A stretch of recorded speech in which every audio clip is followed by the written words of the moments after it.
On se retrouve aujourd'hui pour parler des best-sellers. Alors, à votre avis, qu'est-ce qui se vend le plus sur espritspaddleshop.com? Je vais vous présenter une vingtaine de raquettes hommes qui se vendent le plus sur Esprit Paddle Shop et notre top 5 raquettes femmes. Pour chaque raquette, je vais vous donner mon avis et j'ai même à disposition un carton coup de cœur et un carton warning. Et vous allez voir, il y aura des surprises. Voilà le carton warning, hop, et le carton coup de cœur. Et on va essayer de les sortir au bon moment. Allez, c'est parti! Alors, on commence par la Babola Technical Veyron Juan Lebrun. C'est une raquette de forme diamant, une raquette plutôt orientée puissance avec une mousse hybride, pas trop rigide, assez confortable et assez punchy à l'impact. Il y a beaucoup plus puissant que ça. Moi, je conseille cette raquette en règle générale pour les joueurs qui ont besoin de puissance, qui ont envie d'améliorer et d'augmenter leur puissance, mais sans avoir une raquette trop dure à jouer. En effet, la raquette de Juan Lebrun, on va le voir tout à l'heure, est très dure à jouer, très rigide, avec une zone de tolérance très petite. Ici, on est sur une raquette un petit peu plus tolérante, un petit peu plus confort, et du coup, c'est pour les joueurs qui cherchent de la puissance, mais qui ont envie d'avoir un petit peu de confort. Pas de coup de cœur pour cette raquette, et ni de warning. Deuxième raquette, encore une Babola Air Virtuo 2023-2024. La particularité de cette raquette, c'est qu'elle est sortie l'année dernière, et elle reste encore cette année, il n'y a pas de nouvelle Air Virtuo. C'est une raquette pour les joueurs plutôt débutant, intermédiaire, une raquette plutôt facile à jouer, une mousse assez confort. Pour moi, c'est une très bonne raquette pour débuter. L'avantage de cette raquette, en plus du fait qu'elle soit confortable, c'est qu'elle est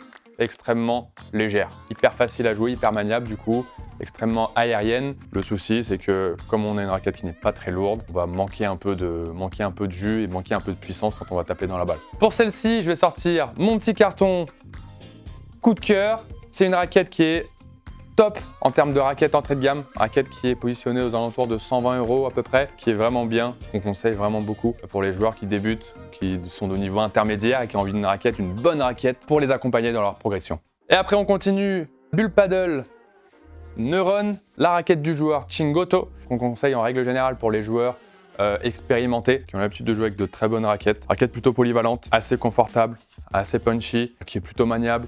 C'est pas la raquette la plus puissante, pas la raquette la plus contrôle. Voilà, encore une fois, c'est une raquette plutôt polyvalente à l'image de son joueur Chingoto, qui est plutôt un métronome, qui ne va pas faire de faute. Voilà, c'est une raquette qu'on conseille aux joueurs de bon niveau, qui ne savent pas trop s'ils ont envie d'avoir une raquette plutôt très puissante ou plutôt contrôle, qui ne savent pas trop, qui sont entre les deux.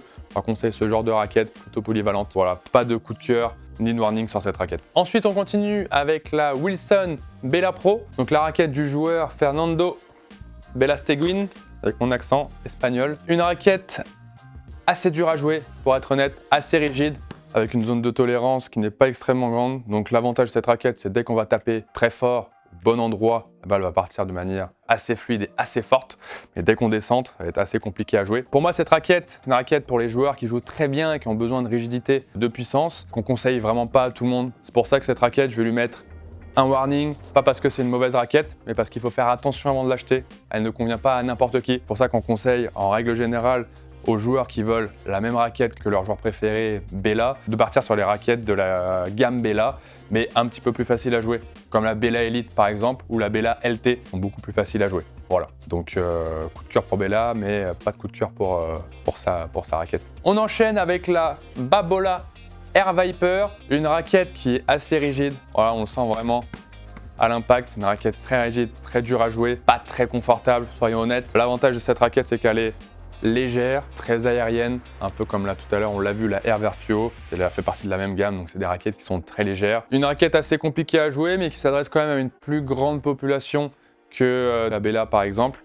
Donc pas de warning ni de coup de cœur pour cette raquette, et on passe à la suivante. On retrouve la Adidas Adipower Multiweight Control 3.3, la raquette d'Alex Ruiz, donc une raquette orientée contrôle de forme ronde, donc c'est pour les joueurs qui ont besoin de contrôle. En règle générale, ça va être pour les bons joueurs de niveau TO 7, 8, 9, 10 qui vont être des joueurs de droite en règle générale, qui vont rechercher vraiment le contrôle, la maniabilité. Et pourquoi je dis que c'est pour des bons joueurs? Parce que c'est une mousse pas très confortable, avec un sweet spot qui n'est pas très grand. On va taper assez fort dans la balle, on va ressentir une explosivité, ce qui va donner un petit peu de puissance à ces joueurs qui ont besoin de contrôle, mais qui ont aussi besoin d'un peu de puissance. Mais sinon, dès qu'on se décentre un peu, ça va être assez compliqué, pas extrêmement tolérant, comme la mousse est assez rigide. Donc voilà, je vais mettre un warning cette fois-ci, mais pour le nom, qui est vraiment trop long.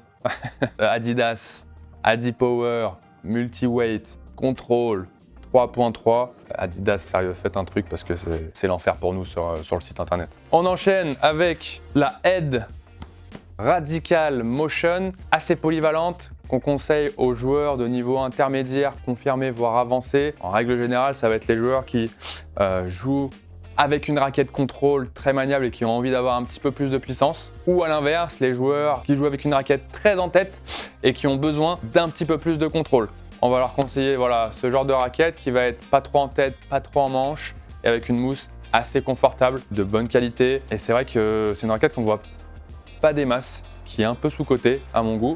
Et c'est pour ça que je vais lui mettre un coup de cœur parce qu'elle mérite d'être connue cette raquette qui est vraiment sympa. Je l'ai testée plusieurs fois, on a vraiment de bonnes sensations. On continue avec la Babola Air Veron, où j'ai mis le doigt parce que c'est la Air Viper que j'ai dans les mains. Donc on a vu la Air Virtuo, la Air Viper et maintenant c'est la Air Veron. Donc c'est très simple, on a la Air Virtuo qui est plutôt entrée de gamme, facile à jouer, assez confortable. La Air Viper haut de gamme qui va être une raquette très rigide, assez dure à jouer. Et entre les deux, on a la Air Veron, très polyvalente, facile à jouer, aérienne comme ses deux cousines. Voilà, c'est pour les joueurs qui n'ont pas envie d'avoir une raquette trop rigide, trop soft, qui ont besoin de polyvalence, avec un peu de légèreté, pour tous les coups qui sont en l'air ou encore en défense. Elle peut s'adresser à beaucoup de joueurs qui ne savent pas trop s'ils veulent une raquette plutôt puissante ou encore très contrôle. Et c'est pour ça qu'elle peut convenir à quand même pas mal de joueurs. On enchaîne encore une fois avec une Babola, décidément. On a quand même beaucoup de Babola aujourd'hui. La Babola Technical Viper, la raquette du joueur du coup, ex numéro 1 mondial, Juan LeBron comme son nom l'indique. Dès qu'on envoie, on tape très fort dans la balle, au bon endroit, c'est la raquette la plus puissante. Clairement. Mais par contre, une raquette qui est très peu confortable et qu'on conseille à peu de joueurs finalement parce qu'elle est très dure à jouer. Et c'est pour ça que je vais lui mettre un warning parce que c'est une très bonne raquette quand on a le niveau de jeu. En revanche, quand on n'a pas le niveau de jeu et quand on est débutant ou un niveau intermédiaire et qu'on veut jouer avec cette raquette, il faut faire très attention. Très bonne raquette mais qui ne convient pas à tout le monde. On continue avec la raquette de Paquito Navarro, Bull Paddle Hack 03, une raquette très en tête, très puissante, assez rigide. Mais la particularité de cette raquette cette année, c'est qu'elle est un petit peu plus confort que les années précédentes. Les hacks ont toujours eu une réputation d'être des raquettes très dures à jouer, très rigides, très peu confort. Et c'est vrai qu'ils se sont améliorés. En tout cas, ils ont fait une raquette toujours très en tête, mais avec une mousse un petit peu plus confortable, un petit peu plus facile à jouer. Et c'est pour ça qu'aujourd'hui, on la recommande à un petit peu plus de joueurs qui recherchent vraiment de la puissance. On continue avec la Nox AT Pro Cup Genius, une nouveauté chez Nox de cette année, une raquette avec un poids plutôt orienté vers le manche de la raquette, donc assez maniable, assez facile à jouer, une mousse assez confortable. Moi j'aime beaucoup cette raquette parce que le sweet spot, la zone de tolérance est assez grande. Dès qu'on décentre un petit peu, voilà, la raquette est plutôt tolérante. On a le droit à l'erreur avec cette raquette et c'est ça qui est plutôt sympa. C'est pour ça que je lui ai donné un coup de cœur. Assez facile à jouer et qu'on conseille à tous les joueurs qui ont besoin de confort de jeu, de contrôle et de maniabilité.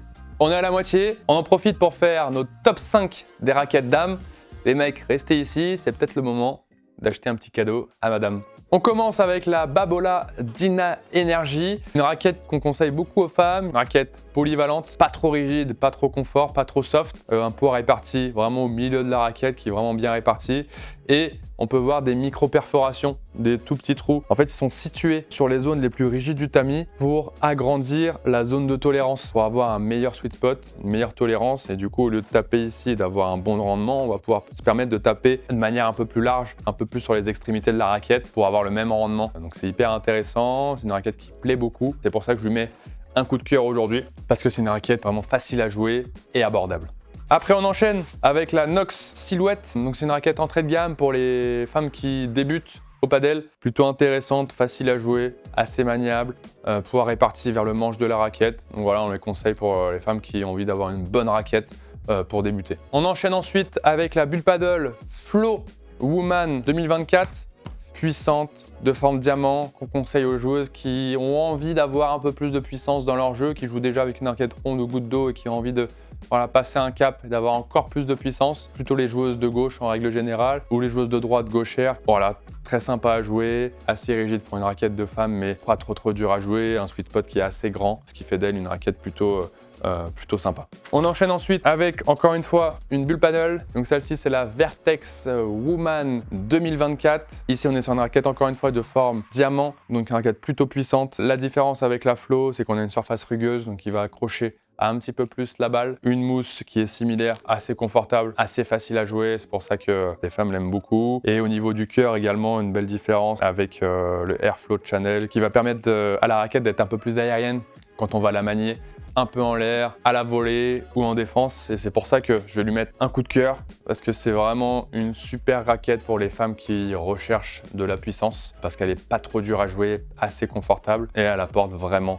de la puissance. Et on termine par la Adidas Cross IT Light. On a pris la Master Edition limitée pour vous la montrer, mais c'est exactement la même raquette que le modèle 2024. Raquette très polyvalente avec une surface en relief 3D pour accrocher la balle. Donc c'est pour les joueuses qui recherchent de la polyvalence tout simplement. Un peu plus rigide que les autres raquettes, donc un peu plus explosive à l'impact, mais un peu moins confort que les autres raquettes femmes en règle générale. Donc très bonne raquette. Attention parce que c'est un peu plus rigide, mais ça reste une raquette assez facile à jouer dans l'ensemble, encore une fois assez polyvalente. On reprend avec les raquettes hommes et on continue notre classement avec la Adidas Metalbone Carbon Control, une raquette plutôt contrôle, assez maniable, assez facile à jouer, avec une mousse qui n'est pas trop rigide, assez confort. Pour moi, c'est un vrai coup de cœur cette raquette. C'est une top raquette. Moi, personnellement, j'adore le design. Il est extrêmement sobre. Le cœur qui est légèrement bleu, bleu brillant. Coup de cœur parce que c'est voilà, une raquette qu'on conseille beaucoup, assez facile à jouer, assez confort. Évidemment que si vous voulez une raquette puissante, ce ne sera pas la raquette qu'il vous faudra. Mais si vous recherchez une raquette plutôt contrôle, assez confortable, avec une zone de tolérance assez grande, voilà, ça peut être la raquette qu'il vous faut. On enchaîne avec la Nox ML10 Baya. On enchaîne avec la Nox ML10 Baya, une raquette plutôt polyvalente, assez rigide dans l'ensemble. Plutôt explosive du coup, une zone de tolérance qui n'est pas très grande. C'est pour les joueurs qui ont vraiment envie et qui aiment bien cette sensation de rigidité à l'impact, mais qui n'ont pas forcément envie d'avoir une raquette très en tête. Et du coup, on va plutôt leur conseiller cette raquette, la ML10 Baya, car elle va être bien équilibrée, assez polyvalente. Et dès qu'on va taper dedans assez fort, on va sentir l'explosivité grâce à sa mousse qui est assez punchy. On continue avec la Siux ST3 de Stupa, donc le joueur professionnel. Une raquette assez contrôle dans l'ensemble, assez rigide par rapport à la ST2 de l'année dernière qui a beaucoup plu. Du coup, un peu moins confortable, mais ça reste une raquette abordable pour les joueurs de niveau intermédiaire confirmé. Même si c'est assez rigide, on ressent un peu quand même de confort de jeu à l'impact. C'est ça qui est intéressant dans cette raquette, c'est que le poids va être réparti plutôt vers le manche de la raquette et la mousse va être assez punchy, donc il faut aimer les mousses assez rigides mais pas trop. C'est pour ça que les joueurs qui n'ont pas un très bon niveau et qui sont quand même en progression, on peut leur conseiller de partir sur cette raquette s'ils ont vraiment envie de partir sur la raquette de leur joueur préféré. Pour moi, cette raquette, c'est un coup de cœur. Pourquoi? Parce que en général, les raquettes de pro, on évite de les conseiller parce que c'est des raquettes qui ne sont pas adaptées à tout le monde. Mais celle-ci, en l'occurrence, il y a pas mal de joueurs, même de joueurs de niveau intermédiaire ou confirmé, qui peuvent jouer avec cette raquette. Évidemment, il faut aimer cette sensation rigide à l'impact. Mais si vous aimez ça et que vous recherchez un peu plus de punch à l'impact, vous pouvez partir sur cette raquette. On enchaîne avec, encore une fois, une raquette de joueur pro. Il nous reste presque que des raquettes de pro, à l'exception d'une raquette. Et vous allez voir, vous allez sûrement être surpris. La Vertex 04 Confort, la raquette du joueur Dineno, mais également de François Autier, si vous avez regardé notre dernière vidéo. Une raquette puissante, de forme diamant, donc on conseille aux joueurs qui ont besoin de puissance. Mais clairement, c'est une raquette qui est beaucoup plus confort que sa cousine, la Vertex 04, qui est beaucoup plus rigide pour les joueurs qui sont en progression et qui recherchent de la puissance, mais qui n'ont pas envie de partir sur des raquettes trop rigides, trop dures à jouer. On peut leur proposer cet intermédiaire qui est la Vertex Confort 04. On rentre dans le top 5 avec la Adidas Metalbone 3.3. C'est la raquette de notre joueur Alejandro Galan. Encore une fois, un accent assez extraordinaire. Une raquette assez rigide, assez puissante, avec une zone de tolérance plutôt petite. C'est pour ça que je lui mets un warning à cette raquette. Clairement, c'est pas la raquette la plus dure à jouer, parce que le poids va être réparti de manière quand même assez équilibrée, même si c'est une raquette puissante. Mais la mousse est quand même assez rigide. Et c'est pour ça qu'on la conseille pas à tout le monde. Les joueurs de niveau débutants qui ont envie d'avoir la même raquette que leur joueur préféré, clairement on ne leur recommande pas. C'est pour les joueurs qui ont déjà quand même bien progressé ou qui ont déjà fait pas mal de tennis, qui aiment bien les sensations assez rigides à l'impact, qui peuvent partir sur cette raquette et qui recherchent un peu de puissance dans leur jeu. Voilà, il faut dire que j'ai mis un warning, mais je vais lui mettre également Un coup de cœur parce que moi j'aime beaucoup le design de cette raquette. Noir avec le signe Adidas et un petit peu de rouge, bordeaux sur le cœur. Je la trouve super belle, une de mes raquettes préférées niveau design. Et c'est pour ça que je lui mets un warning, mais également un coup de cœur. Numéro 4, la raquette du joueur Quello, la Head Extreme Pro. Là on est sur une raquette très puissante à l'image de son joueur, très agressive. On pourrait répartir vers le haut de la raquette de forme diamant, une mousse assez rigide, une raquette très lourde. Voilà, clairement celle-ci elle n'est pas conseillée à tous les joueurs. C'est pareil, c'est pour les joueurs de niveau confirmé, très expérimentés, qui ont besoin de puissance, qui recherchent vraiment de la puissance et qui ont un bras qui peut le permettre. Donc c'est une raquette qui est vraiment excellente, mais qui n'est pas conseillée à tout le monde. Numéro 3. La Vertex Hybrid 04 de chez Bull Paddle qui n'existait pas l'année dernière et qui remplace la Vertex Control, une raquette qui est, comme son nom l'indique, polyvalente entre la Vertex Control de l'année dernière et la Vertex 04 de cette année, du coup, avec une forme plutôt goutte d'eau, l'équivalent d'une forme goutte d'eau, donc un poids réparti de manière très équilibrée, une mousse assez punchy quand même, assez rigide, mais l'avantage de cette raquette, c'est qu'elle garde quand même un petit confort de jeu qui est assez intéressant sur les balles un peu plus molles. Dès qu'on tape fort dans la balle, on ressent l'explosivité de la raquette. C'est pour ça, moi, je vais lui mettre un coup de cœur aujourd'hui, parce que tout simplement, c'est la raquette avec laquelle je joue, et c'est une raquette qui est vraiment sympa, que j'aime beaucoup, avec laquelle j'ai de très bonnes sensations quand je joue sur les terrains. Top 2, la Nox AT10 18K du génie Agustín Tapia, une raquette qui est, en plus d'être très jolie, assez facile à jouer, plutôt polyvalente, mais plutôt quand même orientée. Moi, j'ai tendance à dire que c'est quand même orienté vers le contrôle. C'est pour les joueurs de droite, les métronomes qui font pas de faute, qui recherchent la maniabilité, un peu des réactivités à la volée. Voilà, c'est vraiment top. En haut, on est plutôt bien parce que la raquette est maniable, bien équilibrée. Mais moi je lui mais un petit X, c'est pour les joueurs qui recherchent vraiment de la puissance. C'est vrai que quand on voit Tapia taper dans la balle, on a l'impression que la raquette elle est facile, qu'on peut tout rentrer avec cette raquette. Mais il faut pas oublier que Tapia n'a pas le même bras que nous et du coup c'est pour ça qu'il arrive à envoyer la balle aussi fort. Donc pour les joueurs qui ont besoin de puissance et recherchent vraiment de l'explosivité, moi je ne conseillerais pas forcément cette raquette. En revanche, pour les joueurs de droite par exemple, qui ont besoin vraiment d'avoir un peu plus de contrôle, un peu plus de maniabilité, c'est top. Moi je la conseille cette raquette. Et l'avantage de cette raquette, c'est qu'on la conseille également à des joueurs de niveau intermédiaire, voilà, qui progressent dans le paddle et qui ont envie de se faire plaisir avec une très bonne raquette. Ils peuvent jouer cette raquette parce qu'elle est plutôt assez confortable, facile à jouer, pas trop en tête encore une fois. C'est pour ça qu'elle est vraiment intéressante. Et on termine aujourd'hui avec une raquette qu'on n'a pas en stock, et vous savez pourquoi? Parce qu'on est tout simplement en rupture de stock, tellement qu'on en a vendu. C'est la Head Extreme One, qui n'est pas une raquette de joueur, c'est la raquette à un trou, vraiment intéressante de par ses caractéristiques, assez légère, très facile à jouer, très confort, mais un peu comme la T10 de Tapia. Si on veut une raquette assez puissante, assez punchy, avec cette raquette on va être limité. C'est pas du tout une raquette puissante, c'est une raquette qu'on conseille aux joueurs qui ont vraiment besoin de contrôle. C'est le coup de cœur de la régie, parce que c'est une raquette haut de gamme qu'on peut conseiller à un panel de joueurs assez large. C'est assez intéressant d'avoir une raquette de ce type-là, parce que les joueurs de paddle, on les connaît, ils ont envie de se faire plaisir assez rapidement avec une raquette de très bonne qualité. Et il y a peu de raquettes haut de gamme, ou en tout cas les raquettes de joueurs, c'est rare qu'on puisse les conseiller à ces joueurs-là. Et du coup, cette raquette plaît énormément, et notamment aux joueurs débutants, parce qu'elle est très facile à jouer. On a fait le tour de toutes les raquettes, de tous nos best-sellers. Et oui, vous commandez tous les raquettes de vos joueurs préférés. Mais bon, c'est normal, il existe énormément de raquettes sur le marché. Rien que nous, on en a plus de 500 références sur notre site internet. Et je te conseille d'aller voir sur espritpaddleshop.com et de tester par exemple L-Selector, qui permet en quelques questions de proposer une sélection de raquettes en fonction de tes caractéristiques, de ton style de jeu, de ton budget, etc. Et on a aussi développé un outil qui te permet de comparer quelques raquettes en un coup d'œil qui s'appelle L-Comparator. On en parle d'ailleurs dans cette vidéo où on t'explique comment faire ton choix de raquettes de paddle.